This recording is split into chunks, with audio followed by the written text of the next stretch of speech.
Celui qui s'occupe des fontaines, c'est bien Fontanier, non? Ah, la blague de merde. Julien Fontanier, si tu me regardes, cette vidéo elle est pour toi. Après avoir fait un défi 30 jours en russe cet été, je me suis dit que ce serait intéressant de faire la même chose en japonais pendant 100 jours. 100 jours, mais t'es complètement taré. Bah déjà, je pars pas de zéro parce que j'ai déjà fait un dossier de 32 pages en master sur les bases du japonais. J'ai constitué ce dossier en m'appuyant à 100% sur les vidéos de Julien Fontanier, en passant par les kanas, la pause, les allongements, les combinaisons et les règles de katakanisation. Alors ce qui est pas mal quand même, c'est que j'ai eu 15 sur 20 alors que je connais pas encore de vocabulaire en japonais. On les a donné de pognon à ce prof. Bref, il y aura une vidéo par semaine sur les dates que vous voyez en ce moment même sur l'écran. Et bah après ce mémoire de japonais qui fait 32 pages, j'avais envie d'aller un petit peu plus loin, d'apprendre plus de vocabulaire. Aussi, je pars pas vraiment de zéro parce que j'ai déjà fait un challenge en russe pendant 30 jours. C'était la première fois que j'ai réussi à être aussi régulier sur YouTube. L'engagement me permet de pas procrastiner et de sortir les projets quoi qu'il arrive. Et ça c'est pas mal quand même. Allez au boulot, feignant.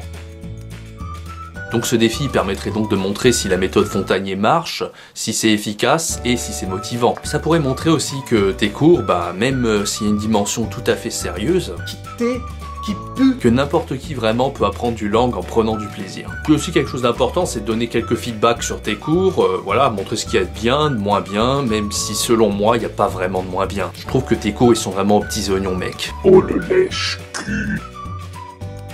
J'aime les langues avec un alphabet différent. J'avais beaucoup aimé l'alphabet cyrillique en russe par exemple, et maintenant bah, c'est l'occasion de faire la même chose avec le japonais. Le Japon, disons-le, c'est clairement mon rêve, et grâce à Julien, je pourrais peut-être parler au japonais là-bas et me faire comprendre, ce qui est génial. Le russe en 30 jours ça passe, mais le japonais, ça mérite quand même plus, vous êtes d'accord?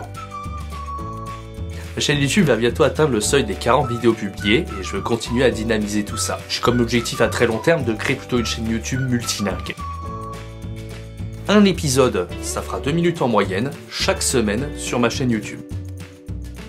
Le premier épisode sera donc une sorte de bilan général de tout ce que j'avais appris auparavant. D'ailleurs, j'hésiterai surtout pas à utiliser ce magnifique tableau que tu nous as mis à disposition, qui nous serait fort utile pour réviser. Alors ce que je vais faire, c'est que je vais regarder toutes tes anciennes vidéos pour rebondir dessus si besoin, et refaire tous les exercices en intégralité, sans exception. Rendez-vous donc la semaine prochaine, le 5 février, pour le tout premier épisode d'une très longue série. Abonnez-vous à la chaîne YouTube de Julien Fontanier si ce n'est déjà fait, et abonnez-vous à ma chaîne YouTube pour suivre l'intégralité de mon défi 100 jours. À la semaine prochaine.